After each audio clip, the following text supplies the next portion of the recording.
देश के सबसे स्वच्छ शहर का तमगा अपने सर पर सजाए मध्य प्रदेश के इंदौर में पिछले एक हफ्ते से जो कुछ भी हो रहा है वो न सिर्फ इंदौर प्रशासन की घनघोर लापरवाही को उजागर कर रहा है बल्कि मध्य प्रदेश सरकार को भी कटघरे में लाकर उसने खड़ा कर दिया है। इंदौर में जिस तरह जहरीले पानी पीने से 15 लोगों की मौत हुई, उसकी पूरी कहानी और लापरवाही जब आप जानेंगे तो यकीनन हैरान हो जाएंगे। दरअसल जिम्मेदार अधिकारियों और जनप्रतिनिधियों की जानकारी में जहरीले पानी का मामला आज या फिर 1-2 महीने से नहीं बल्कि 2 साल से ज्यादा वक्त से था, मगर तब वे सभी कुंभकर्णी नींद में सो रहे थे। आ जल्दी आएगा ना बेटा। 10 साल के बाद हुआ मुझे बेटा। ये दादाजी, ये नानी, कई मन्नतें करी, बेड रेस्ट चला था पूरे 2 महीने में। एक माँ का ये दर्द सुन यकीनन आपके भी आंखों में आंसू आ गए होंगे। आए भी क्यों ना, बेटा खोने का दर्द एक माँ से ज्यादा शायद ही कोई और महसूस कर सकता है, वो भी महज 6 महीने का इकलौता बेटा जिसके लिए ना जाने एक माँ कितनी मन्नतें मांगती है। 10 साल बाद इस माँ की गोद एक बेटे से भरी थी, उसे भी इंदौर के कातिल पानी ने, बल्कि यूं कह लीजिए कि लापरवाह अधिकारियों और जनप्रतिनिधियों की कुंभकर्णी नींद ने महज इनसे 6 महीने के अंदर ही छीन लिया। हैरानी की बात यह है कि जिस दूषित पानी की वजह से इंदौर के भागीरथपुरा के एक के बाद एक लोगों की जान जा रही थी, इसकी जानकारी जनप्रतिनिधियों को काफी पहले से थी। 2 महीने पहले इंदौर मेयर के हेल्पलाइन नंबर पर एक कॉल आई थी। 15 अक्टूबर को दिनेश भारती वर्मा नाम के शख्स ने इंदौर के वार्ड 11 के घनी आबादी वाले इलाके भागीरथपुरा में एक स्थानीय मंदिर के पास स्थित कुएं के पानी में गड़बड़ी देखी। उन्होंने इंदौर मेयर को कॉल कर इसकी शिकायत की। तभी कहा था कि बोरवेल का पानी नाले के पानी में मिल रहा है। इस शिकायत पर कोई एक्शन नहीं हुआ। नवंबर में एक बार फिर मदद की गुहार लगाई। इस बार इंदौर के वार्ड 11 की एक और निवासी शिवानी ठाकले ने दावा किया कि पानी में एसिड मिला है। दिसंबर आते आते हालात बेकाबू हो गए, लोग बीमार पड़ने लगे। 18 दिसंबर को लोगों ने आरोप लगाया कि नर्मदा वाटर सप्लाई में भयंकर दुर्गंध आ रही है। 28 दिसंबर को गणेश पारसाकर और यश परवेना ने जानकारी दी कि उनके वार्ड में 90% लोग बीमार पड़ चुके हैं। उल्टी, डायरिया, डिहाइड्रेशन की शिकायत है। इसके बाद 29 दिसंबर को जब इसी दूषित पानी की वजह से पहली मौत हुई तो प्रशासन की नींद टूटी।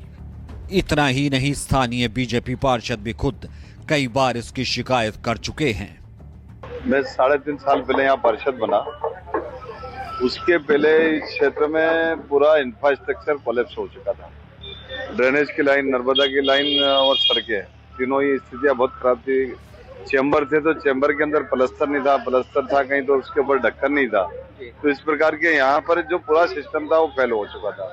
इसकी शिकायत कहें या बनाने का आग्रह मैंने ऑनलाइन, ऑन पेपर पे करा है, लिखित में किया हुआ है और हर प्रस्ताव के ऊपर मैं करता था उसका कि यहाँ ये समस्या है और 100% एरिया में यहाँ का सिस्टम फेल हो चुका है। शुक्रवार को पिछले 8 दिन पहले पिछले पब्लिक फीडबैक के आधार पे मैं बोल रहा हूँ, शिकायत जनता बोल रहे, जनता ने शिकायत की, मैंने ऊपर करी शिकायत कि इसमें कोई स्मेल आई थी, गंदा पानी आया और वही पीने से सब ये क्राइसिस खड़ा हुआ। पहली शिकायत कब मिली थी आपको? शुक्रवार को मिली थी। लेकिन जो मेयर हेल्पलाइन है उसके ऊपर अक्टूबर में एक पहली शिकायत आपके क्षेत्र के एक व्यक्ति ने की थी। देखिए, मैंने पूर्व में भी कहा कि 100% एरिया की ड्रेनेज नर्मदा लाइन खराब पड़ी थी, उसको बदलने का हम प्रयत्न कर रहे हैं। तो अभी भी अगर आप 40% एरिया में जाओगे तो ड्रेनेज में नर्मदा का पानी और नर्मदा में ड्रेनेज का पानी मिलता हुआ आपको दिखेगा। थोड़ा कोशिश की हमने, बाद में टेम्परेरी कैसे ठीक करें, तो वो शिकायतें तो लोगों की है ही ना। मैं खुद कर रहा हूँ तो दूसरे क्या करूँ। तो अभी क्या लग रहा है, मौत का आंकड़ा 15 हो गया। दिलचस्प बात यह है कि एक तरफ पार्षद महोदय कह रहे हैं कि उनकी जानकारी में सब कुछ है और इसकी शिकायत भी ऊपर की थी, लेकिन यही महोदय जब इलाके के लोग जहरीले पानी पीने से संक्रमित हो रहे थे तब गार्डन में सुकून से झूला झूल रहे थे। न सिर्फ पार्षद महोदय बल्कि जल विभाग के प्रभारी अभिषेक उर्फ बबलू शर्मा हैं, जो नगर निगम की MIC का सदस्य भी हैं। उनके संज्ञान में भी मामला काफी पहले से था, खुद इस बात को वो कबूल कर रहे हैं। ये घटना जो हुई है, ऐसी शिकायतें लगभग रोज आती है। कहीं पर चोकिंग होती है, कहीं किसी डेवलपमेंट के काम के चलते, किसी कंस्ट्रक्शन के चलते, या कहीं जड़ें आ जाती हैं, या ऐसी कोई चीज ड्रेनेज के अंदर कोई फ्लश कर देता है जिसके कारण चोकिंग होती है। वो रोज आती है। रोज हमारे पास 311 पे मेयर हेल्पलाइन पर शिकायतें आती है और हम उसका तत्काल निराकरण करते हैं। इस घटना में उस सीवरेज के अंदर ऐसा क्या मिला, क्या आसपास के किसी इंडस्ट्रियल एरिया से कुछ केमिकल मिला, या वहाँ पर कुछ जगहों पर जब सप्लाई का दिन नहीं रहता उस दिन बोरिंगों से भी लोग पानी लेते हैं, तो क्या किसी ने बोरिंग के पानी लिया, तो वो सब एक जांच का विषय। और लगातार हमारी टीम वहाँ लगी हुई है, प्रशासन लगा हुआ है, सभी अधिकारी लगे हैं, तहसीलदार, एसडीएम सबको नियुक्त कराएगा। उस समस्या को ढूंढने का प्रयास है कि ये कहाँ से हुआ। जल विभाग के प्रभारी एक तरफ जहां ये दावा कर रहे हैं कि वे सभी अपने अपने काम में लगे हैं, वहीं इनकी भी एक तस्वीर सामने आई है। जब लोगों की जहरीले पानी पीने से मौत हो रही थी, तब ये महोदय शनिवार के दिन कार्यक्रम में मस्त सूट बूट पहनकर खाना परोस रहे थे। खैर, दावा किया जा रहा है कि सभी जिम्मेदार लोग अपने अपने काम में जुट गए, लेकिन ये क्या काम कर रहे हैं, इसकी पूरी असलियत बताते हैं। इंदौर के भागीरथपुरा में जिस जगह पर सीवेज का पानी लीक कर रहा था, हमारे संवाददाता हेमंत शर्मा उस जगह पहुंचे। वहां की जो तस्वीर दिखी वो हैरान करने वाली है, साथ ही कई सवाल खड़ा करती है। जहां पर ये लीकेज हुआ था, अब उस लीकेज पर मिट्टी डालकर उसे बंद जरूर कर दिया गया है, और इसके साथ ही अब इस पूरे मामले पर भी जनप्रतिनिधि हो या अधिकारी हो, पूरे मामले पर मिट्टी डालने में लगे हुए हैं कि किस तरीके से इस मामले को खत्म किया जाए। लेकिन जिस समस्या को 2 महीने पहले इस क्षेत्र के रहवासियों ने हेल्पलाइन पर किया था, महापौर हेल्पलाइन पर किया था, सीएम हेल्पलाइन पर शिकायत की थी कि उनके क्षेत्र में गंदा पानी आ रहा है, लेकिन उसे नजरअंदाज किया गया, और नजरअंदाज करने का नतीजा यह निकला कि अब तक 15 लोगों की मौत हो चुकी है और 1400 से ज्यादा लोग ऐसे हैं जिनका उपचार हुआ है। काश जिस तेजी के साथ प्रशासन ने लीकेज वाली जगह पर मिट्टी डालने का काम किया, उतनी ही रफ्तार से अगर लोगों को मिले शिकायतों पर ध्यान गया होता तो 15 लोगों की जान नहीं जाती। इतना ही नहीं, भागीरथपुरा में जो हुआ वो कोई अप्रत्याशित घटना नहीं, क्योंकि नगर पालिका के रिकॉर्ड, हेल्पलाइन के आंकड़े, स्थानीय लोगों और अधिकारियों के बयानों से पता लगता है कि कैसे इस मामले पर मिल रही चेतावनियों की शुरू से अनदेखी की गई। 2025 में ही इंदौर में पूरे शहर से पानी की गुणवत्ता को लेकर 266 शिकायतें मिली।